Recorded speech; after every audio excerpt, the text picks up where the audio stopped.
Hola, ¿qué tal amigos? El día de hoy tenemos un pequeño aviso para ustedes y es que, bueno, vamos a suspender algunos videos. Esto es por la temporada navideña, al igual que el año pasado. No sé si recuerdan que tuvimos unas pequeñas vacaciones, este año vamos a hacer lo mismo y bueno, vamos a emitir nuestro programa el día 18 de diciembre y de ahí regresaríamos hasta el día 8 de enero de 2026. Les deseamos que pasen unas increíbles fiestas, que la pasen muy bonito en compañía de su familia, en compañía de sus amigos, en compañía de quien ustedes más deseen. Y si no, si la pasan mal en estas fechas, pues les mandamos un fuerte abrazo. Recuerden que pues como dice Sheratán, todo pasa, nada dura para siempre y pues también es una temporada que va a pasar y que ustedes van a estar bien. Entonces pues bueno, les mandamos un fuerte abrazo, un beso enorme y esperemos que sigan con nosotros para el próximo año. Los amamos, bye. Francis Marion Crawford, nacido el 2 de agosto de 1854 en Bagni di Lucca, Italia, y fallecido el 9 de abril de 1909 en Campania, Italia. Es un prolífico escritor de cuentos de terror, así como de novelas y escritos históricos. Estudió sánscrito porque en 1879 partió a vivir a India. Publicado en 1885, el día de hoy les ofrecemos La litera superior. Alguien pidió que trajeran cigarros. Habíamos hablado mucho y la conversación empezaba a decaer. Se había posado el humo del tabaco en los pesados cortinajes y el vino en aquellos cerebros capaces de languidecer. Era evidente que, a menos que alguien hiciera algo para levantar nuestros deprimidos espíritus, la reunión no tardaría en llegar a su término natural y nosotros, los huéspedes, nos iríamos rápidamente a la cama. Nadie había dicho nada especialmente notable. Es posible que nadie tuviera nada notable que decir. Jones nos había hablado detalladamente de su última aventura de cacería en Yorkshire, y Mr. Tompkins, de Boston, había explicado minuciosamente los principios laborales cuya adecuada y cuidadosa aplicación había permitido que el ferrocarril de Atchison, Topeka y Santa Fe no solo extendiera su recorrido, aumentara su influencia departamental y transportara ganado sin matarlo de hambre en el camino, sino que también había conseguido, durante años enteros, engañar a los pasajeros que adquirían su billete con la ilusoria creencia de que la corporación anteriormente citada era capaz de transportar vidas humanas sin destruirlas. El señor Tombola se había empeñado en convencernos, con argumentos que ninguno de nosotros se tomó la molestia en rebatir, que la unidad de su país no se parecía en nada al moderno torpedo, cuidadosamente planeado, construido con toda la precisión de los mejores arsenales europeos, pero que, una vez construido, era puesto en unas manos débiles y estaba destinado inevitablemente a estallar en el ilimitado despilfarro del caos político. No es necesario dar más detalles. La conversación había adquirido un cariz que hubiera aburrido a Prometeo en su roca, que hubiera distraído a Tántalo y que hubiera impulsado a Ixión a buscar alivio en los sencillos, aunque instructivos diálogos de Herr Ollendorff, harto de soportar nuestra charla. Habíamos estado sentados ante una mesa durante horas enteras. Estábamos aburridos, estábamos cansados, y nadie parecía dispuesto a emprender la retirada. Alguien pidió cigarros. Instintivamente, todos miramos al que había hablado. Brisbane era un hombre de 35 años, notable por aquellos dones que atraen principalmente la atención de los hombres. Era un hombre fuerte. Las proporciones externas de su cuerpo no presentaban nada extraordinario a simple vista, aunque su estatura era superior a la normal. Superaba ligeramente el 1,80 m de estatura y sus hombros eran moderadamente anchos. No era corpulento, aunque tampoco podría decirse que fuera delgado. Su pequeña cabeza estaba sostenida por un cuello recio y nervudo. Sus anchas y musculosas manos poseían la habilidad de partir nueces sin la ayuda del habitual cascanueces, y al mirarlo de perfil, nadie podía dejar de notar la extraordinaria longitud de sus brazos, ni la insólita robustez de su pecho. Era uno de aquellos hombres de los cuales suele decirse que engañan, es decir, que aunque parecía un hombre fuerte, en realidad era mucho más fuerte de lo que aparentaba.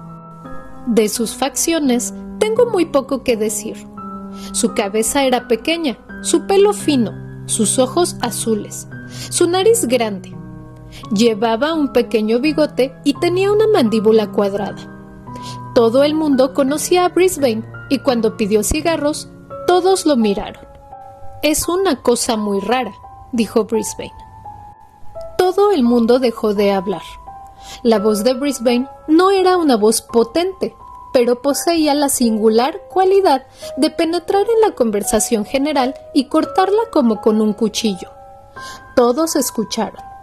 Brisbane, dándose cuenta de que había atraído la atención general, encendió su cigarro con una gran parsimonia. «Es muy raro», continuó, «lo que ocurre con los fantasmas. La gente siempre está preguntando si alguien ha visto un fantasma. Yo he visto uno». «¡Cáspita! ¿Usted? ¿Habla usted en serio, Brisbane? Vamos, un hombre de su inteligencia». Y así por el estilo. Un coro de exclamaciones acogió la inesperada afirmación de Brisbane. Todo el mundo pidió cigarros y el mayordomo apareció repentinamente de las profundidades de quién sabe dónde con una helada botella de champaña seco. La situación estaba salvada. Brisbane iba a contar una historia. «Llevo muchos años navegando», dijo Brisbane, «y he tenido que cruzar el Atlántico con frecuencia. Tengo mis preferencias. La mayoría de los hombres tienen sus preferencias. He visto a un hombre esperar 3/4 de hora en una parada de autobús para subir un vehículo determinado. Yo tengo la costumbre de esperar determinados barcos cuando me veo obligado a cruzar el charco. Tal vez sea un prejuicio, pero nunca di por mal empleado el precio de mi pasaje, excepto una sola vez. La recuerdo perfectamente. Era una cálida mañana de junio y los funcionarios de aduanas, que esperaban la llegada de un vapor procedente de la cuarentena, tenían un aspecto preocupado y pensativo. Yo no llevaba mucho equipaje, nunca lo he llevado.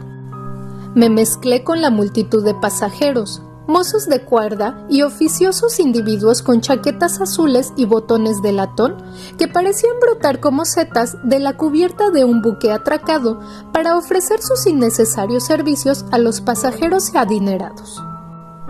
Había observado a menudo con cierto interés la espontánea evolución de aquellos individuos. No están ahí cuando uno llega.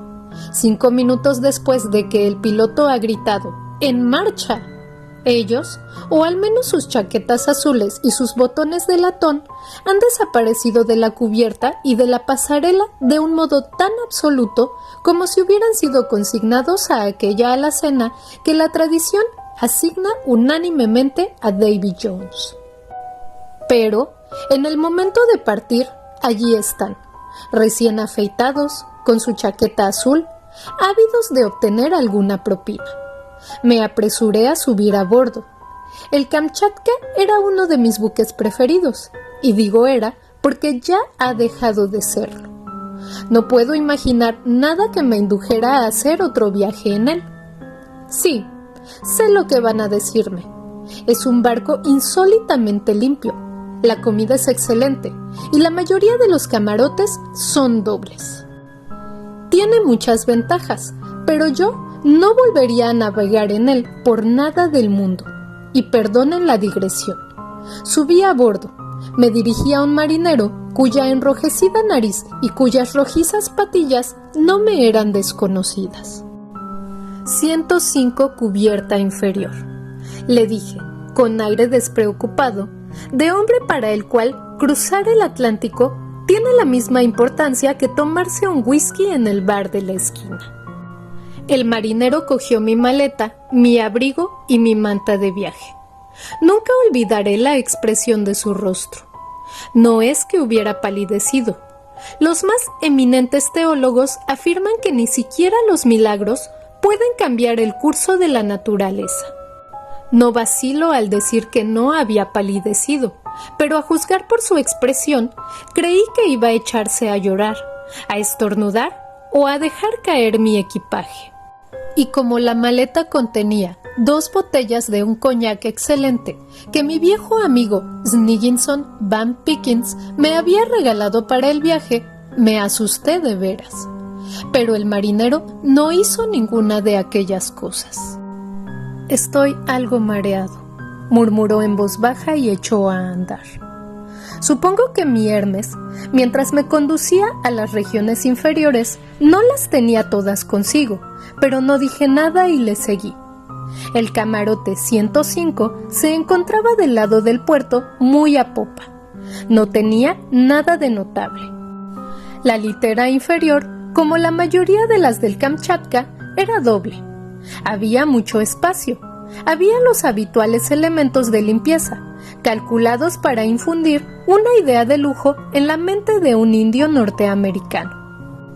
Había los habituales estantes de madera parduzca, en los cuales resulta más fácil colgar un paraguas de gran tamaño que un modesto cepillo de dientes. Sobre el colchón, de aspecto poco atractivo, estaban dobladas aquellas mantas que un gran humorista moderno ha comparado acertadamente con unas tortas frías de trigo negro. El asunto de las toallas era un simple problema de imaginación. Los recipientes de cristal estaban llenos de un líquido transparente levemente teñido de gris, el cual desprendía un olor leve, aunque no agradable. Un olor que combinaba las propiedades aromáticas del agua salobre estancada con las del aceite pesado requemado. Unas cortinas de colores fúnebres tapaban a medias la litera superior. A través del ojo de buey, el sol de junio iluminaba débilmente el desolado escenario. ¡Uf! ¡Cómo odié aquel camarote! El marinero dejó mis cosas en el suelo y se me quedó mirando, como si deseara marcharse, probablemente en busca de más pasajeros y de más propinas. Siempre resulta conveniente ganarse la buena voluntad de estos funcionarios, y en consecuencia le di unas cuantas monedas.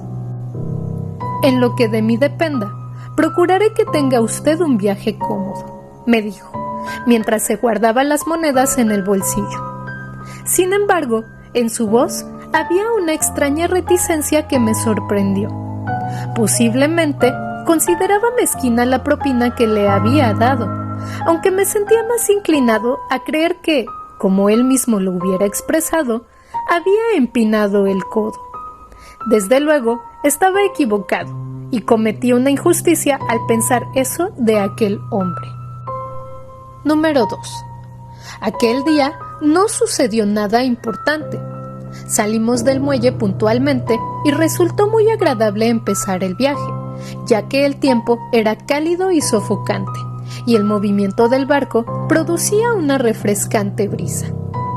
Todo el mundo sabe cómo es el primer día de navegación.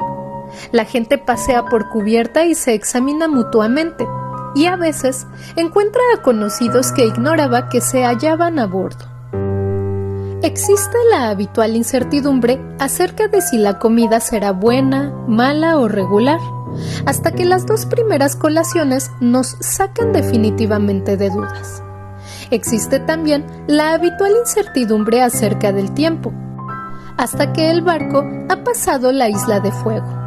Las mesas están llenas al principio y luego se vacían repentinamente.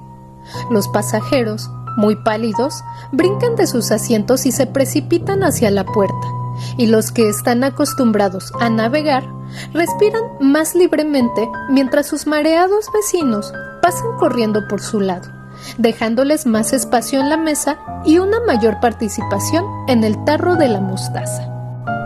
Una travesía del Atlántico es muy parecida a otra, y quienes lo cruzamos con cierta frecuencia no hacemos el viaje por el placer de la novedad. Las ballenas y los icebergs resultan siempre objetos interesantes, pero a fin de cuentas, una ballena es muy parecida a otra ballena, y rara vez puede verse a un iceberg de cerca. Para la mayoría de nosotros, el momento más agradable del día a bordo de un buque es cuando hemos dado el último paseo por cubierta. Hemos fumado nuestro último cigarro y conseguido el objetivo de fatigarnos un poco. Nos disponemos a encerrarnos en nuestro camarote. Aquella primera noche me sentí especialmente cansado y entré en el camarote 105 dispuesto a acostarme más temprano que de costumbre. Al entrar, quedé sorprendido viendo que iba a tener compañía. En un rincón había una maleta muy parecida a la mía y en la litera superior habían dejado una manta de viaje, plegada, con un bastón y un paraguas. Pensaba que iba a estar solo y me sentí ligeramente disgustado, pero luego me pregunté quién sería mi compañero de viaje y decidí echarle una mirada. Él entró después de haberme metido en la cama. Era, por lo que pude ver, un hombre muy alto, muy delgado, muy pálido, con el pelo canoso igual que las patillas y unos descoloridos ojos grises. Había en él, pensé, algo que resultaba un poco equívoco. Era la clase de hombre que puede verse en el Wall Street sin que pueda decirse exactamente lo que está haciendo allí. La clase de hombre que frecuenta el café anglais, que siempre parece estar solo y que bebe champaña. Puede vérsele en las carreras de caballos, pero también allí produce la impresión de que no está haciendo nada. Un poco remilgado, un poco extravagante. En todos los barcos hay 3 o 4 hombres de este tipo. Me dije a mí mismo que no me interesaba trabar conocimiento con él y me dispuse a dormir con la idea de estudiar sus costumbres a fin de evitarlo en lo posible. Si él se levantaba temprano, yo me levantaría tarde. Si se acostaba tarde, yo me acostaría temprano. No me interesaba relacionarme con él. Si han conocido ustedes a algún individuo de esta clase, ya saben lo molesta que resulta su compañía. Pobre hombre, perdí lastimosamente el tiempo haciéndome toda aquella serie de reflexiones, ya que no volví a verlo después de aquella primera noche en el camarote 105. Estaba durmiendo profundamente cuando fui despertado de súbito por un fuerte ruido. A juzgar por el sonido, mi compañero de camarote debió de haber brincado al suelo desde la litera superior de un salto. Le oí coger el tirador de la puerta, la cual se abrió casi inmediatamente, y luego oí sus pasos mientras se alejaba corriendo por el pasillo, dejando la puerta abierta tras de él. El barco se balanceaba un poco y esperé oírlo tropezar o caer, pero siguió corriendo como si de aquella carrera dependiera su vida. La puerta oscilaba sobre sus goznes, con el movimiento del barco, y el ruido me molestaba. Me levanté y la cerré y regresé a mi litera en la oscuridad. Me quedé dormido de nuevo, pero no tengo la menor idea del tiempo que estuve dormido.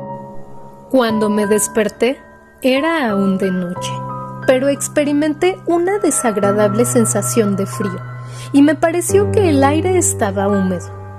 Ya conocen ustedes el peculiar olor de un camarote que ha sido mojado con agua de mar. Me tapé lo mejor que pude y volví a quedarme adormilado, imaginando las quejas que iba a presentar al día siguiente y escogiendo los epítetos más gráficos del vocabulario. Pude oír a mi compañero de camarote dando vueltas en la litera superior. Probablemente había regresado mientras yo estaba dormido. En un momento determinado me pareció oírlo gruñir y pensé que estaba mareado. La cosa resulta especialmente desagradable cuando uno está situado debajo. Sin embargo, seguí dormitando hasta las primeras horas de la mañana. El barco se balanceaba fuertemente, mucho más que la noche anterior, y la grisácea claridad que penetraba a través del ojo de buey cambiaba de matiz con cada movimiento, reflejando ora la superficie del mar, ora la superficie del cielo. Hacía mucho frío, un frío inconcebible en pleno mes de junio. Volví la cabeza en dirección al ojo de buey y vi con sorpresa que estaba abierto de par en par. Creo que proferí una maldición en voz alta. Luego me levanté a cerrarlo. Cuando volvía a mi litera, eché una mirada a la de arriba. Las cortinillas estaban echadas del todo. Probablemente mi compañero de camarote había sentido frío, lo mismo que yo. Me sorprendió haber dormido tanto. El camarote era incómodo, pero por raro que parezca, no noté el olor a humedad que me había molestado durante toda la noche. Mi compañero estaba aún durmiendo, una excelente ocasión para evitarlo, de modo que me vestí rápidamente y salí a cubierta. El día era cálido y nuboso, y el agua olía a petróleo. Eran las 7, mucho más tarde de lo que había imaginado. Pasé junto al médico, que estaba dando su paseo matinal. Era un joven de la Irlanda Occidental, un individuo corpulento, de pelo negro y ojos azules, con tendencia ya a la gordura, pero su aspecto general era saludable y resultaba más bien atractivo. «Bonita mañana», dije, para entrar en conversación. «Bueno», me respondió, contemplándome con un aire de curiosidad profesional. «Es una bonita mañana y no es una bonita mañana. No creo que tenga mucho de mañana». «Bueno, no es tan bonita como todo eso», dije. «Hace lo que yo llamo un tiempo de bochorno», replicó el médico. «Anoche pasé mucho frío», expliqué. Sin embargo, luego me di cuenta de que el ojo de buey estaba abierto de par en par. Al acostarme, no me fijé en aquel detalle, y el camarote estaba también muy húmedo. «¿Húmedo?», inquirió el médico. «¿Qué camarote tiene usted?» «El 105». Ante mi sorpresa, el médico se sobresaltó visiblemente y se me quedó mirando. «¿Qué es lo que le pasa?», pregunté. «Oh, nada», respondió. «Únicamente que todo el mundo se ha quejado de ese camarote en los últimos 3 viajes». «Yo también me quejaré», dije. «Desde luego, no ha sido ventilado convenientemente. Es una vergüenza». «No creo que puedan solucionarlo», dijo el médico. «Creo que hay algo... Bueno, no tengo por qué asustar a un pasajero». «No necesita usted asustarme», repliqué. «Puedo soportar perfectamente la humedad, y si cojo una pulmonía, iré a verlo a usted». Le ofrecí un cigarro y él lo hizo girar un buen rato entre sus dedos, nerviosamente, o al menos esa fue la impresión que me produjo. «No es por la humedad precisamente», terminó por decir. «¿Tiene usted un compañero de camarote?» «Sí, un hombre muy raro que sale corriendo a medianoche y se deja la puerta abierta». El médico volvió a mirarme con una expresión de curiosidad. Luego encendió el cigarro y pareció reflexionar.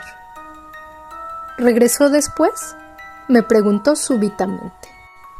«Sí, yo estaba durmiendo, pero me desperté y lo oí moverse en la litera superior. Entonces sentí frío y volví a quedarme dormido. Y esta mañana he encontrado el ojo de buey abierto». «Mire», dijo el doctor en voz baja, «me importa un bledo este barco y su reputación. Le diré a usted lo que voy a hacer. Tengo un camarote bastante espacioso y no me importará compartirlo con usted, a pesar de que no lo conozco. Quedé muy sorprendido ante aquella proposición. No acertaba a comprender por qué se tomaba un interés tan repentino por mi bienestar.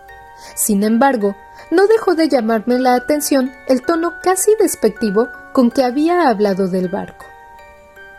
«Es usted muy amable, doctor», le dije, «pero en realidad sigo creyendo que el camarote puede ser ventilado, o limpiado, o lo que sea. ¿Por qué no le importa a usted el barco?» «En nuestra profesión no somos supersticiosos», me respondió, «pero el mar cambia a las personas. No deseo preocuparlo ni asustarlo, pero si quiere usted aceptar mi consejo, trasládese a mi camarote.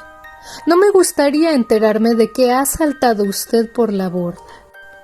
«¡Santo cielo!», exclamé. «¿Por qué habría de hacerlo?».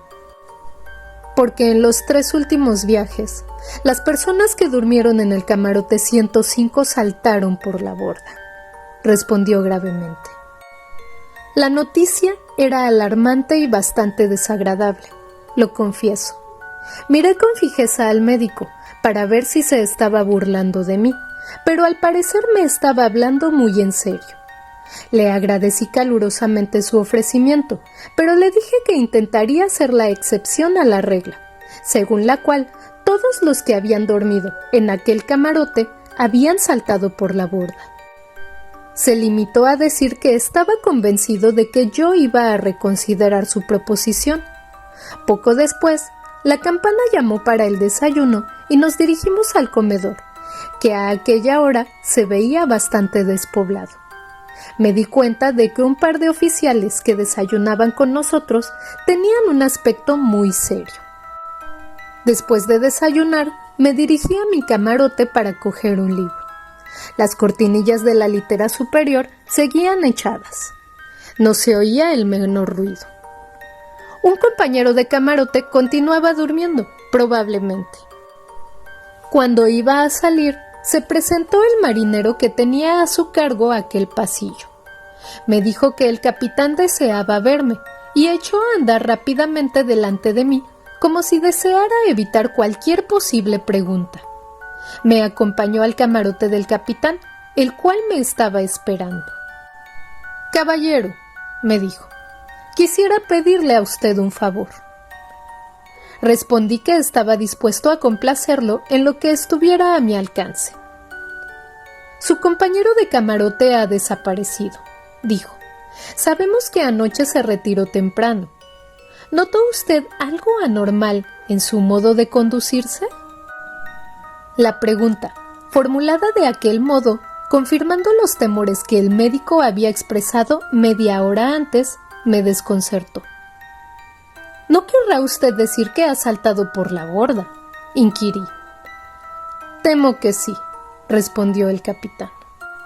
«Esto es lo más extraordinario», empecé. «¿Por qué?», me preguntó. «Es el cuarto de la lista», dije. En respuesta a otra pregunta del capitán, expliqué, sin mencionar al médico, que había oído la historia relativa al camarote 105. El capitán pareció muy disgustado al saber que yo conocía la historia en cuestión. Le dije luego lo que había sucedido durante la noche. «Lo que usted dice», replicó, «coincide casi exactamente con lo que me dijeron los compañeros de 2 de los otros 3 desaparecidos. Saltaron de la cama y corrieron por el pasillo. 2 de ellos fueron vistos por el vigía cuando saltaban por la borda. Detuvimos el barco y echamos al agua los botes salvavidas, pero no pudimos encontrarlos. Sin embargo, nadie vio ni oyó al hombre que se perdió anoche, si es que realmente se perdió». El marinero de servicio, que es un individuo supersticioso, quizás y esperaba que ocurriera algo anormal, entró esta mañana en el camarote y encontró la litera superior vacía, aunque las ropas estaban allí tal como las había dejado. El marinero en cuestión era la única persona a bordo que conocía de vista a aquel hombre y ha estado buscándolo por todas partes. Ha desaparecido. Ahora, quiero rogarle que no mencione lo sucedido a ninguno de los pasajeros. No quiero que el barco adquiera una mala reputación y no hay nada que perjudique tanto a un buque como las historias de suicidios. Puede usted escoger el camarote que más le agrade, incluido el mío, para el resto del viaje. ¿Le parece un trato justo? Mucho, le dije, y le estoy muy agradecido. Pero dado que estoy solo y que dispongo del camarote para mí, prefiero no moverme y que el marinero se lleve las cosas de aquel infortunado pasajero. Me quedaré en el 105. No le hablaré a nadie del asunto y creo que puedo prometerle a usted que no seguiré el ejemplo de mi compañero de camarote. El capitán trató de disuadirme de mi propósito, pero yo prefería tener un camarote para mí solo a alojarme en calidad de huésped en el de un oficial. No sé si obré descabelladamente, pero si hubiese seguido su consejo, no tendría nada más que contar. Hubiera seguido existiendo la desagradable coincidencia de varios suicidios producidos entre hombres que habían dormido en el mismo camarote, pero aquello hubiera sido todo. Sin embargo, ese no fue el final del asunto, ni mucho menos. Me aferré obstinadamente a la idea de que lo ocurrido no me impresionaba en absoluto, y me permití incluso discutir la cuestión con el capitán. Le dije que el camarote no tenía nada anormal. Quizás era un poco húmedo. El ojo de buey había quedado abierto la noche pasada. Mi compañero de camarote podía haber estado enfermo cuando subió a bordo y pudo haberle acometido una especie de delirio después de acostarse. Incluso podía estar oculto en algún rincón del barco y a lo mejor lo encontrarían más tarde. El camarote necesitaba una buena ventilación y tal vez un repaso al cierre del ojo de buey. Si el capitán me lo permitía, yo mismo me encargaría de comprobar lo que era necesario hacer inmediatamente. Desde luego, tiene usted derecho a quedarse donde está, si ese es su deseo, replicó el capitán con cierta petulancia. Pero me gustaría que recapacitara usted y me dejara cerrar ese camarote. No nos pusimos de acuerdo, y me separé del capitán después de prometerle que guardaría silencio en lo que se refería a la desaparición de mi compañero.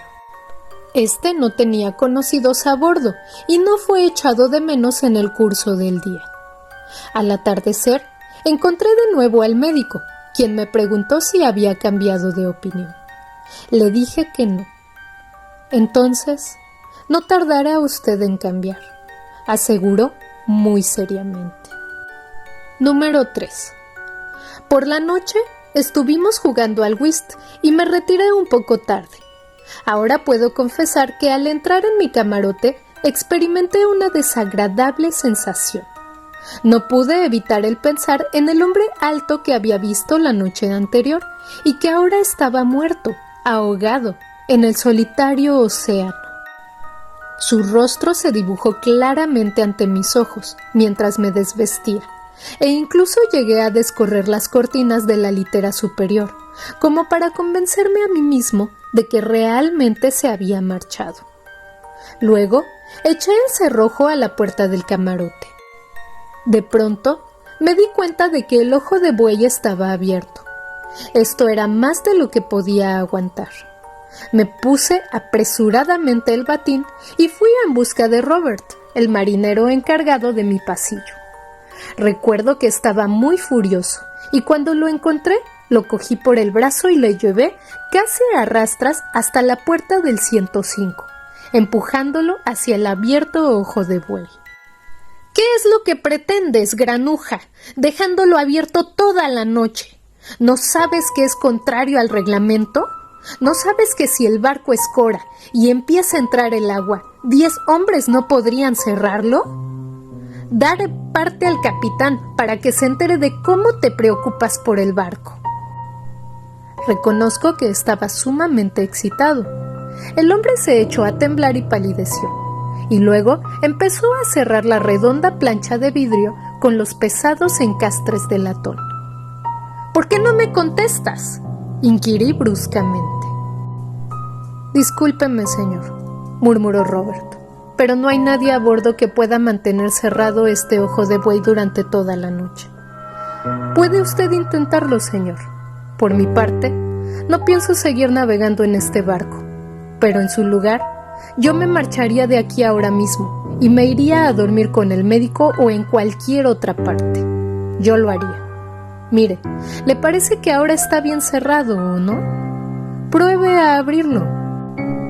Forcejé un poco y comprobé que estaba perfectamente cerrado. Bueno, continuó Robert en tono de triunfo, me apuesto la paga de un mes a que dentro de media hora vuelve a estar abierto. Examiné cuidadosamente el cerrojo. Si lo encuentro abierto durante la noche te daré 1 libra. No es posible que se abra. Puedes retirarte.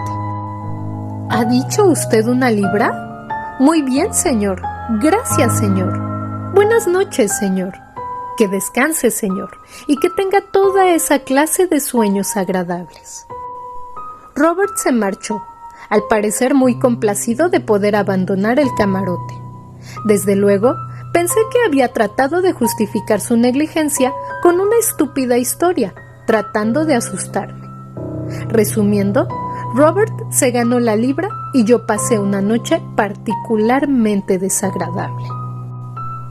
Me acosté y 5 minutos después de haberme envuelto en mis mantas, el inexorable Robert apagó la luz que ardía constantemente detrás del redondo panel de cristal, cerca de la puerta. Permanecí completamente inmóvil en la oscuridad, tratando de dormir, pero no tardé en descubrir que me era imposible conciliar el sueño. La regañina al marinero me había distraído, haciendo que se desvaneciera la desagradable sensación que había experimentado al pensar en el hombre ahogado que había sido mi compañero de camarote, pero al propio tiempo me había desvelado y estuve despierto un buen rato, mirando de cuando en cuando al ojo de buey, el cual podía ver desde mi litera.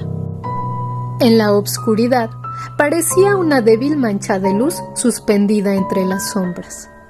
Creo que llevaba allí tendido cerca de 1 hora, y en el momento en que empezaba a quedarme dormido, me azotó el rostro una corriente de aire frío que llevó hasta mi olfato la salobre fragancia del mar. Me puse inmediatamente en pie, pero en aquel momento de aturdimiento no tuve en cuenta el balanceo del barco y salí despedido contra la pared opuesta del camarote. Sin embargo, me repuse rápidamente. Al levantarme, vi que el ojo de buey estaba abierto de par en par. Aquello era un hecho innegable. Estaba completamente despierto y de no haberlo estado, al levantarme, la caída me hubiera despabilado. Además, al caerme lastimé codos y rodillas, y a la mañana siguiente los tenía magullados para atestiguar el hecho, en caso de que hubiera dudas. El ojo de buey estaba abierto de par en par, una cosa tan increíble que recuerdo perfectamente que mi primera sensación al verlo fue de asombro más que de temor. Volví a cerrarlo y a correr el cerrojo con todas mis fuerzas. El camarote estaba muy oscuro. Pensé que el ojo de buey había sido abierto 1 hora después de que Robert lo hubiera cerrado en mi presencia y decidí mantenerme vigilante para comprobar si se abría de nuevo. El cerrojo no resultaba fácil de correr. No podía creer que se hubiera deslizado hacia atrás con el movimiento del barco. Me quedé en pie, mirando fijamente a través del grueso vidrio del ojo de buey. Permanecí en aquella posición más de 1/4 de hora.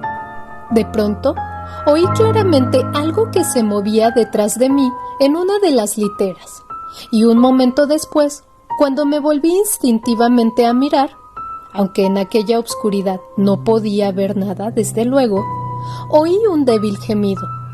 Crucé el camarote y aparté a un lado las cortinillas de la litera superior, dejando a mis manos la tarea de descubrir si había alguien allí. Y allí había alguien. Recuerdo que la sensación que experimenté al extender las manos hacia adelante fue la de que acababa de hundirlas en la atmósfera de un húmedo sótano, y desde detrás de las cortinas surgió una ráfaga de viento que olía horriblemente a agua de mar estancada. Agarré algo que tenía la forma de un brazo de hombre, aunque estaba húmedo y helado como el mármol. Repentinamente, aquello salió violentamente hacia adelante, contra mí. Era una masa viscosa, fangosa, húmeda, pero dotada de una especie de fuerza sobrenatural. Salí disparado hacia atrás y en aquel mismo instante la puerta se abrió y la cosa salió corriendo. No había tenido tiempo de asustarme y me recobré rápidamente, emprendiendo la persecución de la cosa a toda la velocidad de mis piernas, pero era demasiado tarde. 10 metros delante de mí pude ver, y estoy seguro que la vi, una oscura sombra moviéndose en el pasillo pobremente iluminado. Cruzó ante mi retina con la misma rapidez que un caballo desbocado cruza una zona iluminada por un farol. Pero desapareció inmediatamente y me encontré a mí mismo agarrado a la barandilla que corre a lo largo del pasillo. Tenía el pelo erizado y un sudor frío empapaba mi rostro. No me avergüenza confesar que estaba mortalmente asustado. Todavía dudaba de mis sentidos y traté de razonar fríamente. Era absurdo, pensé. La tostada de queso derretido en cerveza que había comido a la hora de la cena me había sentado mal, evidentemente. Había tenido una pesadilla. Regresé a mi camarote. Olía horriblemente a agua de mar estancada, tal como olía cuando me había despertado la noche anterior. Reuniendo todas mis fuerzas, fui capaz de buscar una caja de cerillas y de encender un pequeño farol que siempre llevaba conmigo por si se me ocurría leer después de que se apagaran las lámparas. En aquel momento, me di cuenta de que el ojo de buey estaba abierto de nuevo, y una especie de insidioso horror se apoderó de mí. Un horror que nunca había sentido y que no deseo volver a sentir. Pero encendí el farol y examiné la litera superior, esperando encontrarla empapada en agua de mar. Quedé decepcionado. Habían dormido en la cama y el olor a mar era muy intenso, pero ropas y colchón estaban tan secos como un hueso. Imaginé que Robert no había tenido valor para hacer la cama después del accidente de la noche anterior, que todo había sido un espantoso sueño. Descorrí las cortinas todo lo que pude para examinar la litera minuciosamente. Estaba seca por completo, pero el ojo de buey estaba abierto de nuevo. Con un estremecimiento de horror volví a cerrarlo. Luego colgué el farol directamente encima y me senté para recobrar el dominio de mí mismo, si es que me era posible. Permanecí sentado toda la noche, incapaz de descansar, casi incapaz de pensar en nada, pero el ojo de buey permaneció cerrado. Finalmente clareó el nuevo día y me vestí lentamente, pensando en todo lo que había sucedido durante la noche. Hacía un día maravilloso y subí a cubierta lleno de alegría al recibir en mi rostro la caricia del sol y de oler la brisa marina, tan distinta del espantoso olor de mi camarote. Instintivamente me dirigí hacia popa, hacia el camarote del médico. Lo encontré con la pipa en la boca, dispuesto a dar su paseo matinal. «Buenos días», me saludó cordialmente, contemplándome con evidente curiosidad. «Doctor, tenía usted razón», le dije. «En aquel camarote ocurren cosas muy raras». «Ya le dije que cambiaría usted de opinión», me dijo, y en su tono había una leve nota de reproche. «Ha pasado usted una mala noche, ¿eh? ¿Quiere que le prepare algo? Tengo una receta excelente para estos casos». «No, gracias», murmuré, «pero me gustaría contarle lo que ha sucedido». Entonces, traté de explicarle, lo más claramente posible, todo lo que había ocurrido, sin omitir el hecho de que me había asustado como ninguna otra vez en toda mi vida. Insistí de un modo especial en el fenómeno del ojo del buey, que era un hecho que podía atestiguar, aún en el supuesto de que todo lo demás hubiera sido un sueño. Lo había cerrado 2 veces durante la noche. Insistí demasiado en este hecho.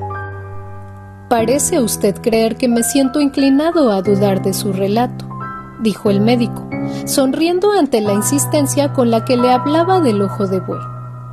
«No tengo ninguna duda, y le reitero mi invitación. Traslade su equipaje aquí y tome posesión de la mitad de mi camarote. Venga usted a tomar posesión de la mitad del mío por una noche», le dije. «Ayúdeme a llegar hasta el fondo de este asunto. Si insiste usted en su actitud, llegará al fondo de otra cosa». «¿De qué?», le pregunté. «Al fondo del mar. Yo voy a dejar este barco. No es un lugar agradable». «Entonces, ¿no va usted a ayudarme a descubrir?» «No», me interrumpió el médico. «Mi tarea consiste en atender a los vivos. Los fantasmas no son de mi incumbencia». «¿Cree usted que se trata de un fantasma?», inquirí en tono más bien desdeñoso. Pero mientras hablaba, recordé perfectamente la horrible sensación de lo sobrenatural que se había apoderado de mí durante la noche. El médico se encaró conmigo.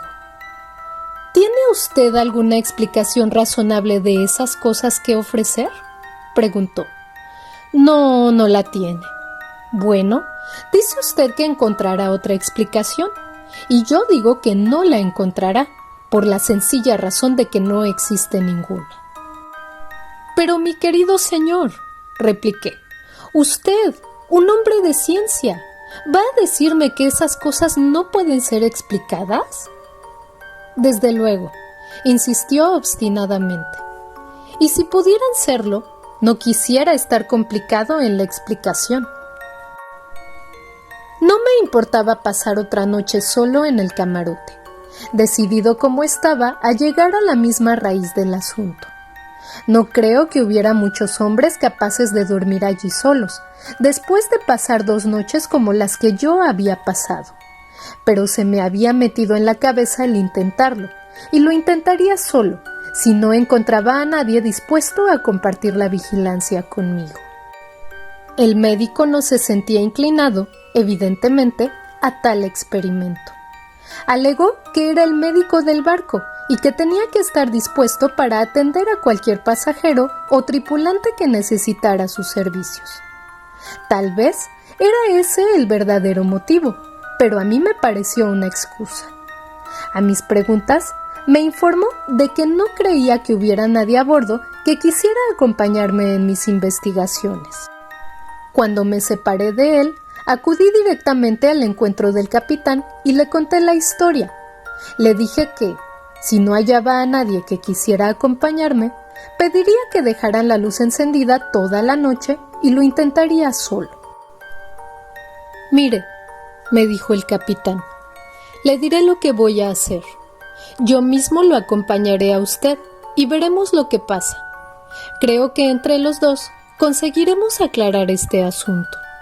Es posible que haya a bordo algún guasón que se divierta asustando a los pasajeros, o que haya algo raro en el maderamen de aquella litera». Sugerí que viniera a examinarlo el carpintero del buque, pero mi sensación predominante era de alegría por el ofrecimiento que acababa de hacerme el capitán. De acuerdo con sus órdenes, poco después se presentaba en mi camarote el carpintero, dispuesto a seguir mis instrucciones. Yo había sacado ya toda la ropa de la litera superior y nos dedicamos a examinarla pulgada a pulgada, en busca de alguna tabla suelta o de algún entrepaño que pudiera ser abierto o empujado. No encontramos absolutamente nada.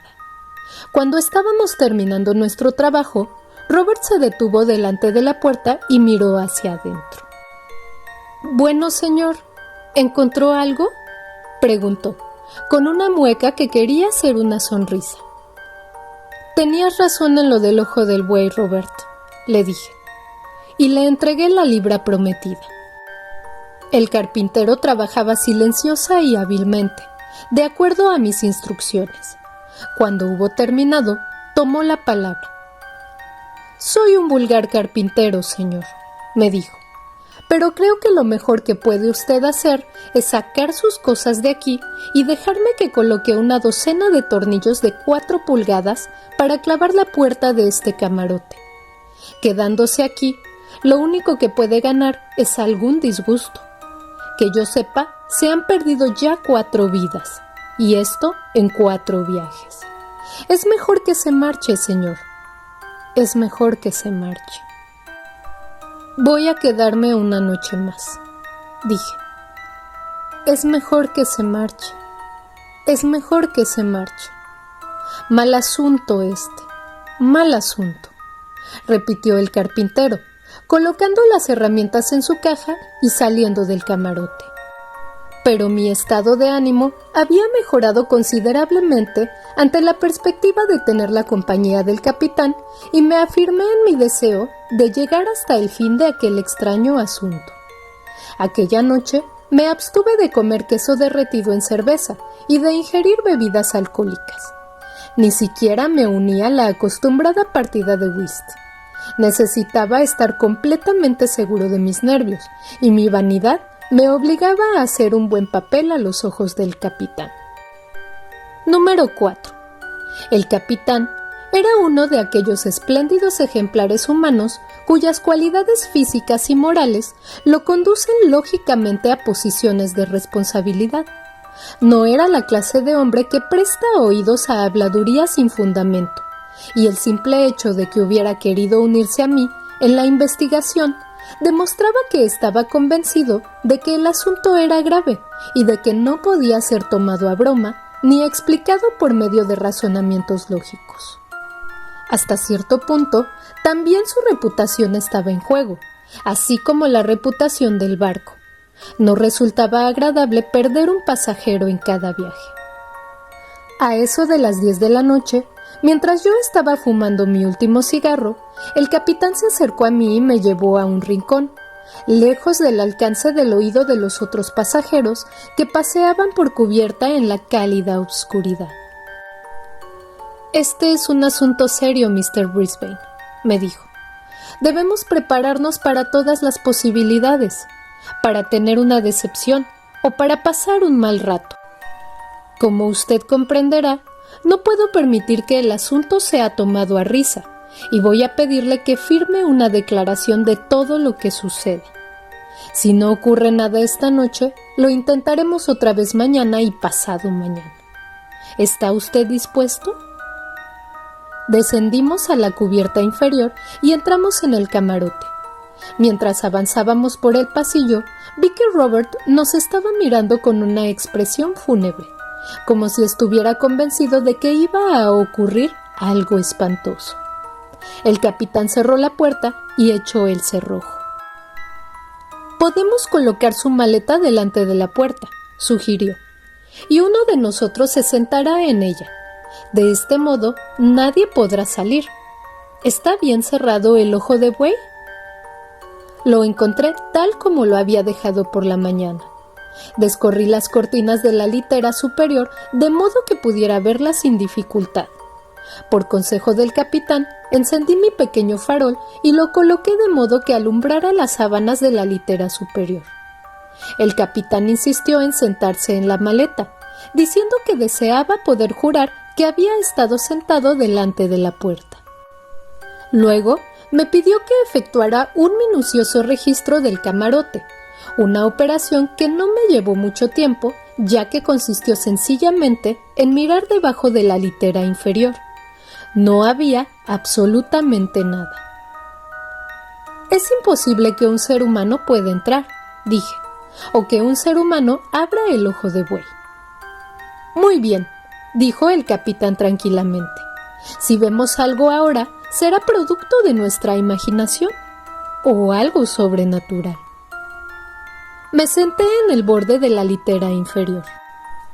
«La primera vez que ocurrió», dijo el capitán cruzando las piernas y recostándose en la puerta, «fue en marzo. El pasajero que dormía aquí En la litera superior era un hombre cuyo cerebro no funcionaba bien. Adquirió el pasaje sin que su familia se enterara.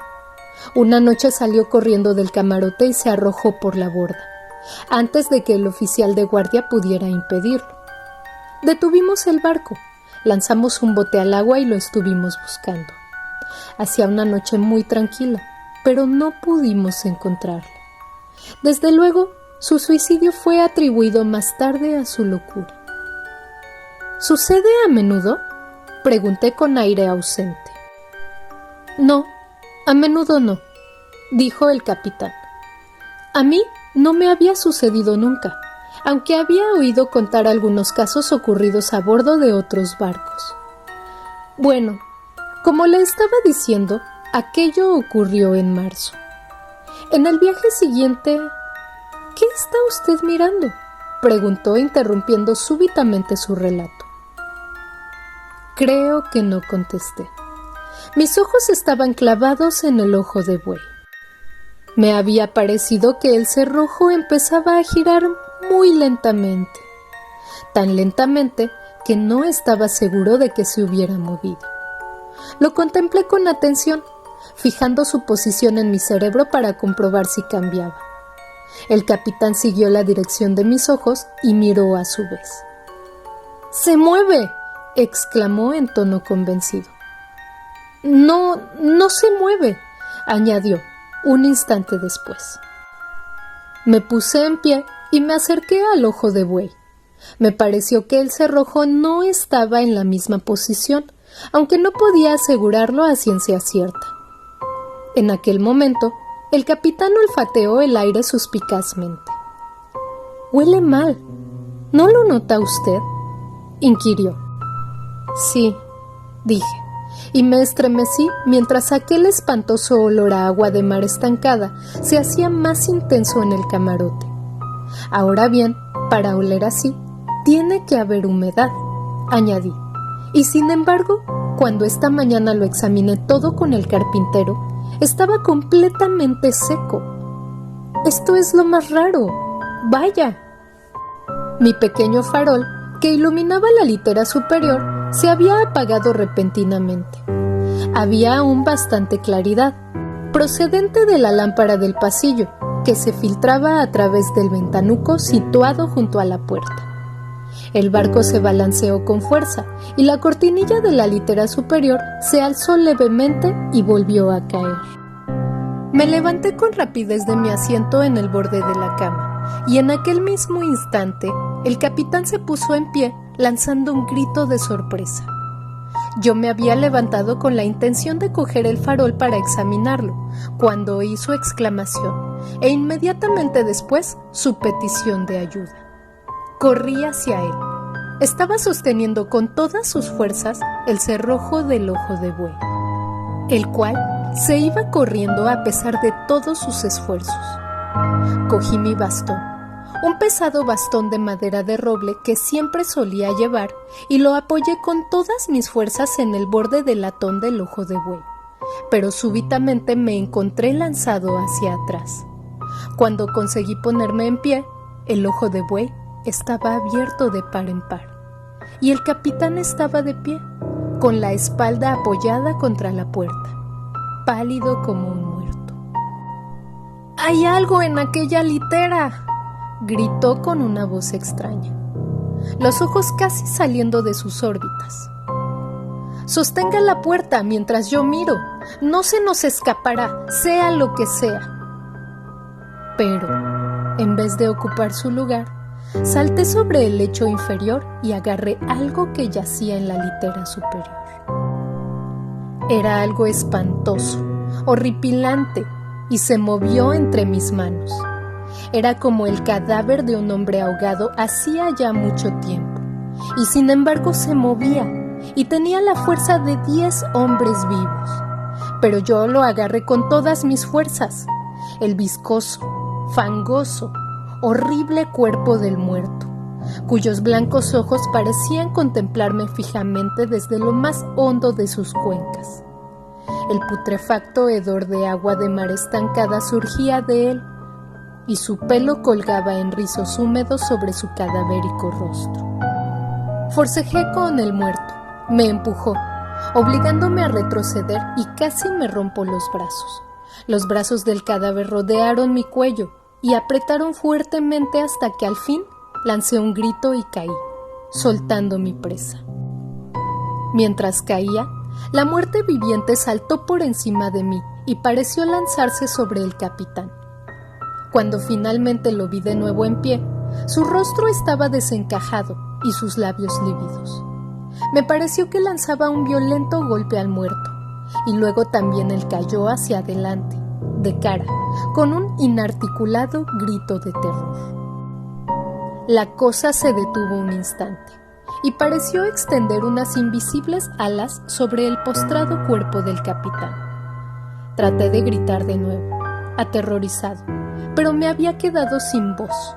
La cosa se desvaneció repentinamente y me pareció que se marchaba a través del abierto ojo de buey, aunque, teniendo en cuenta lo angosto de la abertura, no pude explicarme cómo podría hacerlo. Permanecí tendido en el suelo largo rato, mientras el capitán yacía a mi lado. Por fin, recobré parcialmente la capacidad de movimiento y de inmediato supe que tenía un brazo roto, el pequeño hueso del antebrazo izquierdo cerca de la muñeca. Me puse en pie con dificultad y con mi mano sana traté de levantar al capitán. Gruñó, se movió y luego recobró el conocimiento. No estaba herido, pero parecía mortalmente aturdido. Bueno, ¿qué más desean oír? No hay nada más que contar. Este es el final de mi historia. El carpintero llevó adelante su proyecto de clavar una docena de tornillos en la puerta del 105. Y si alguno de ustedes toma un pasaje en el Kamchatka, puede pedir una litera en aquel camarote. Le dirán que está reservado. Sí, está reservado por aquel cadáver. Seguí mi viaje en el camarote del médico, quien me curó el brazo roto y me aconsejó que no me dedicara más a descubrir fantasmas. El capitán se mantuvo muy silencioso y no volvió a navegar en aquel barco, aunque sigue prestando servicio en otros.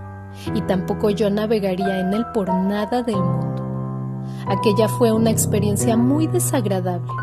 Yo estaba mortalmente asustado, y eso es algo que no me gusta. Esto es todo. Es así como vi un fantasma, si es que aquello era un fantasma. En todo caso, sí puedo afirmar que lo que fuera estaba muerto. Fin.